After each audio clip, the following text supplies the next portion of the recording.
Having breakfast out at a cafe for the racers and their crews, the three of them were talking about the race and where it would take them. Ben says that he's gonna need to count on both speed and maneuverability for the first portion of the race. 8-Ball tells him that he'd needed to place at least top 5 to get a good advantage point for the next part of the race, but don't take his eyes off the area around him. Ben tells them that won't be a problem, as he'd learned from his previous race and knew what to keep an eye out for. Gwen said that he'd need to be careful. This race was dangerous. Ben tells her not to worry. The Omnitrix will make sure he comes back alive. He'd found that out during the Time War event, and she'd nodded in response. They went to the garages and found theirs, going on in and giving Ben's ship a good final once-over to make sure everything was right before it was time for the racers to line up and prepare to launch for the race. So Ben hopped into the pilot's chair as the vehicle started hovering, and he'd flown it from the garage as 8-Ball leads Gwen to where they were supposed to be in case of a pit stop. They also tell her that they got the best seats in the house. The first part of the race was just about to commence as the announcers were hyping up the crowd for the event that was about to take place, getting them all excited as they saw how many racers were entering this year, calling out their names as they were moving into position along with the names of the vehicles they were using for the competition. Ben pulled into his position as they continued calling out racers before they were finally ready to start the race, and everyone in the crowd counting down as many racers were cranking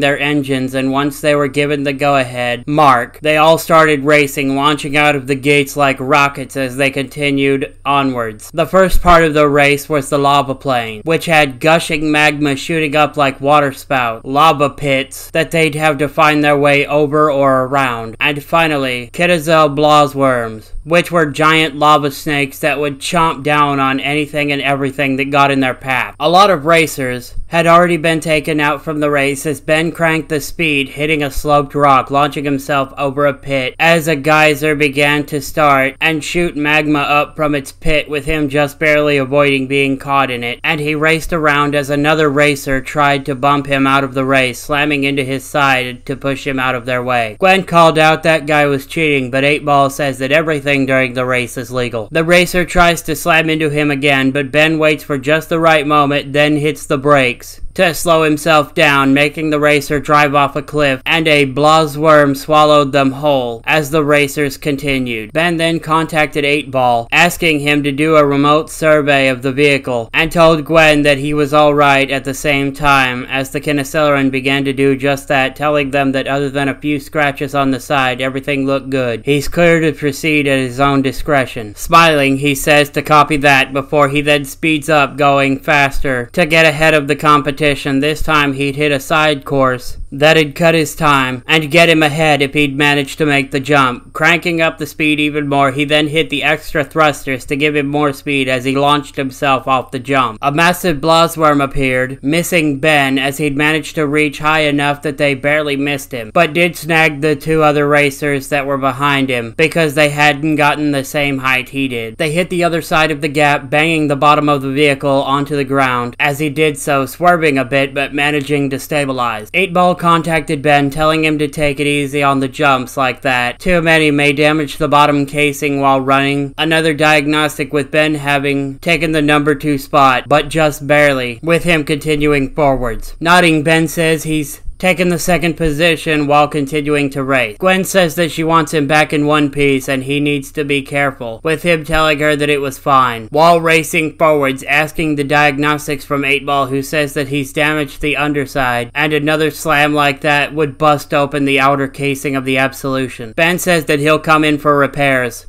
during the next go-around, and speeds up to put distance between himself and the second place, swerving and maneuvering around the stones and pits. And he then hit the pit area first chance he got, with 8-Ball starting repairs, with Ben just getting enough time to get a drink and a good luck kiss from Gwen. Once ready, they then got back into the vehicle and blasted off again, as we see the vehicle that Ben had taken second place from was just making their way there and barely being ahead of Ben in the race as they got back out there to continue on. When he said they were the best and fastest mechanic out there, they meant it. The second place racer tried to lose Ben, but couldn't quite shake them off their tail, as he'd pulled closer to them, drafting and then slingshotting himself in front of them when the next curve took place, with him managing to see the first place racer up ahead. They were about to catch up to them, but they'd finished the first part of the race, with Ben coming in the second slot this time around. Finishing second was good for the next part of the race, which would begin after the racers and crews had been given time to inspect and repair damages to the vehicles if necessary. Gwen asked Ben what was next for the race, or if that was it, and Ben tells her that the next is the Arctic shores. 8-Ball starts going over the vehicle to make sure that everything was ready, and gave the go-ahead to call it a night, with them heading out to eat together while they could, as he checked the absolution and made sure that everything was in working condition for the next part of the race, which Ben would be in the second spot for, as an advantage point for making it second during the first of the 3 rounds.